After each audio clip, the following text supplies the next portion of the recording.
Bienvenue sur Clapotis, bienvenue sur la TV Clapotis. Aujourd'hui, on va, s'intéresser à un point, technique qui, vous permet, d'alimenter votre commentaire littéraire aussi bien à l'oral qu'à l'écrit, c'est le fameux registre littéraire. Alors aujourd'hui, on va s'intéresser à un registre bien particulier, on va le voir, justement tout de suite après, mais quelques petites précisions quant au registre littéraire. Alors, le registre littéraire, si on avait à le définir, c'est la tonalité dominante que vous repérez dans un texte. C'est-à-dire, c'est à la première lecture ou aux premières lectures, intuitivement, vous allez sentir que se dégage une tonalité, ça fait rire, ça fait sourire, ça fait pleurer. Donc c'est ça ce qu'on appelle la tonalité dominante d'un texte et le but du registre littéraire et de le maîtriser, de le connaître, c'est bien sûr de pouvoir ensuite l'intégrer dans, votre analyse littéraire que vous avez effectuée dans le cadre d'un commentaire. Alors là, par exemple, quand c'est la lecture linéaire à l'oral, vous allez, montrer par exemple que dans une partie, il y a une dominante de tel registre. Quand c'est à l'écrit, vous allez pouvoir l'intégrer dans un axe d'étude, voire même faire en sorte qu'il constitue une sous-partie. Et pour montrer que vous avez affaire à tel ou tel registre littéraire, il va falloir que vous appuyiez sur des procédés bien spécifiques pour confirmer ce que vous avancez, avec cette dynamique toujours qui consiste à, je repère tel procédé, je l'identifie, c'est-à-dire je donne son nom, c'est une figure de style, c'est, un type de phrase et cetera. Je vais interpréter, c'est-à-dire montrer ce que cela apporte de spécifique au texte que j'ai à étudier. Donc aujourd'hui, on va, bien sûr alors là, apparaît sur l'écran, le clin d'œil à la micro-analyse, c'est-à-dire que si vous avez besoin de voir ensuite comment on fait une micro-analyse avec cette démarche je repère, j'identifie et j'interprète, je vous renvoie bien sûr à, l'autre vidéo que vous avez sur TV Clapotis qui vous explique la démarche véritable de la micro-analyse. Alors aujourd'hui, on va s'intéresser ensemble à un registre que vous pouvez bien souvent retrouver dans les textes, c'est le fameux registre littéraire et on va essayer de voir ensemble quels sont les procédés majoritaires que l'on retrouve dans des textes de façon potentielle.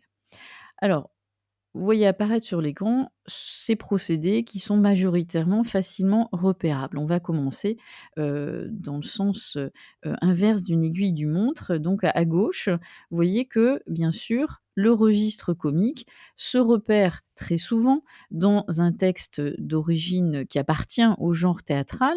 Attention, petite précision, ça ne veut pas dire parce qu'il est en dominant dans le registre, ce registre comique est dominant dans le genre théâtral, on va y arriver, vous pouvez très bien, malgré tout, le retrouver dans d'autres, genres littéraires qu'on peut vous donner à l'écrit, à l'oral. Ça peut être très bien, présent dans un extrait de roman, ça peut être présent dans un texte de littérature d'idées, bien souvent d'ailleurs, et puis ça peut être présent aussi dans un texte poétique un petit peu moins, mais quand même, vous avez des poètes, qui s'amusent, d'un point de vue comique dans leurs textes. Je pense par exemple, à Jacques Prévert, mais il y en a bien sûr bien d'autres.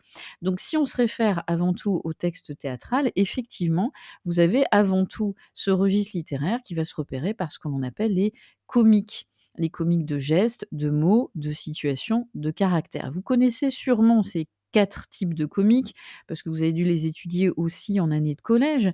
Comique de gestes, vous savez, c'est quand vous avez, un personnage qui va, exagérer, un geste, qui va gesticuler dans tous les sens et ça, vous pouvez le prouver par l'analyse des didascalies qui suggèrent, ces déplacements du personnage. Comique de mots, vous allez avoir par exemple un personnage qui va, réitérer, plusieurs fois, tel tic de langage, telle tournure de phrase.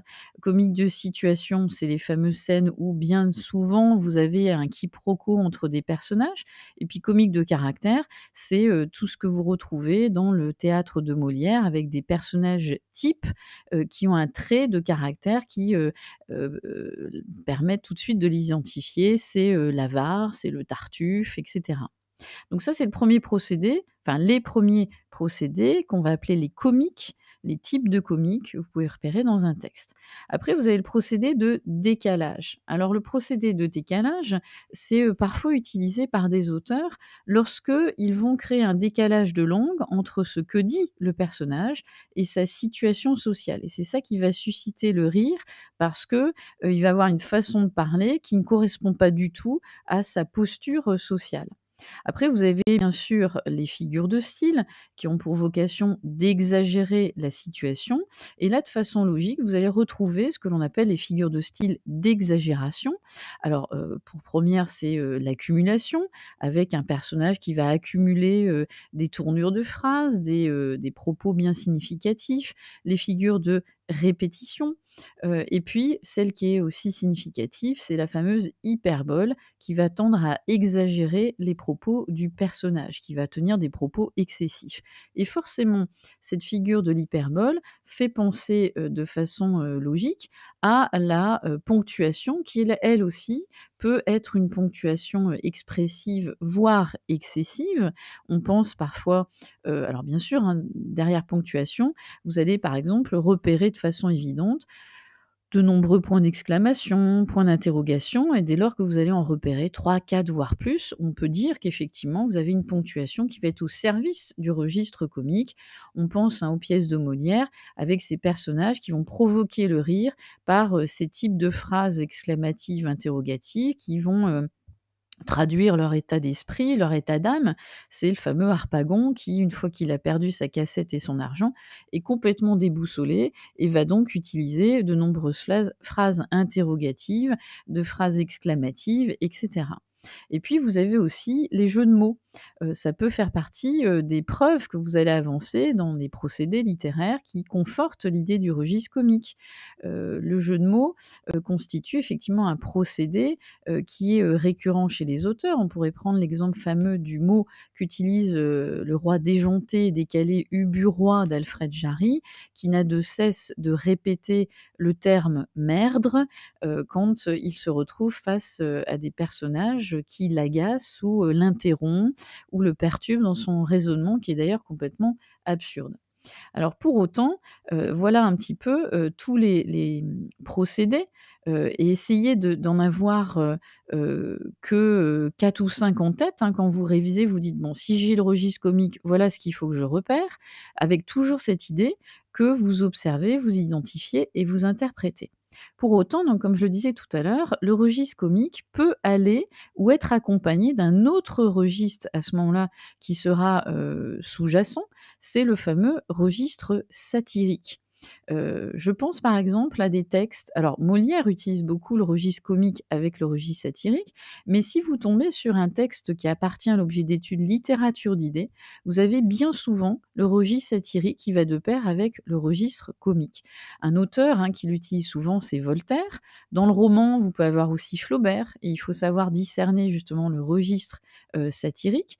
Alors le registre satirique ou ce qu'on appelle aussi la tonalité satirique, c'est lorsque il se substitue au registre comique, c'est-à-dire au-delà de faire rire et divertir, il a une fonction première qui vise à critiquer.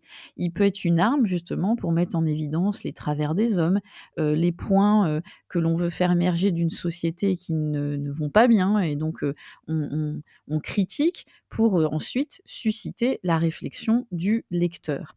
Alors ce registre satirique s'appuie, et vous le voyez dans le petit encadré à droite, sur des procédés, significatifs comme par exemple l'ironie.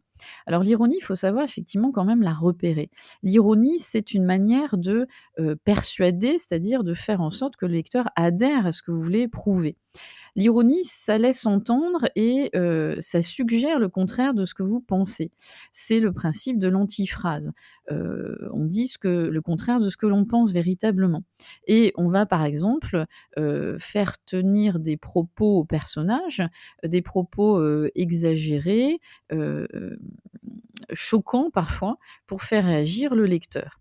Alors vous avez d'autres procédés, hein, qui confirment cette tendance du registre satirique. C'est donc les figures de style, comme on a évoqué tout à l'heure, l'antiphrase, mais aussi, vous avez les oxymores, vous savez ces mots qui sont collés l'un à l'autre comme, exemple clair-obscur, qui ont pour but de créer une image, décalée, de faire réagir le spectateur ou le lecteur. Vous avez donc les formules antithétiques, 2 mots qui dans une phrase se font écho et s'opposent et puis vous avez, les types de raisonnement raisonnements, comme par exemple les raisonnements par l'absurde, des raisonnements illogiques que tiendraient, les personnages, pour justement faire réagir encore une fois le lecteur. Donc l'ironie, les figures de style, les types de phrases, les types de raisonnements, sont des procédés qui se réfèrent de manière significative, pardon, au registre satirique et encore une fois, vous pouvez avoir un texte qui, cumule les 2 types de registres et dans ces cas-là, bah, pour vous, c'est, presque du pain béni parce que vous pouvez tout à fait constituer une sous-partie, d'un axe d'étude à l'écrit, au registre, avec toujours cette même démarche de s'appuyer sur des procédés qu'on vient d'évoquer pour confirmer le registre dominant dans le texte. Et donc, heu, ce que je fais apparaître sur l'écran, c'est la même et hop, je fais disparaître. Ce que je fais apparaître sur l'écran, c'est cette idée de, bien relever vos procédés et après, ensuite vous allez rédiger, hiérarchiser vos micro-analyses relatives au registre, donc qui se réfèrent aux procédés. Ça, c'est une autre histoire et donc je vous renvoie à la vidéo que j'évoquais sur la micro-analyse pour que vous sachiez comment agencer tout cela. Bien évidemment, pour compléter ces vidéos, vous avez aussi d'autres ressources à votre disposition sur la chaîne de Clapotis et puis vous avez aussi les podcasts de Clapotis, qui, vous proposent différents épisodes sur les méthodologies à bien connaître, aussi bien à l'oral qu'à l'écrit et donc je vous dis à très vite sur la TV Clapotis pour bien réviser et surtout pour bien réussir.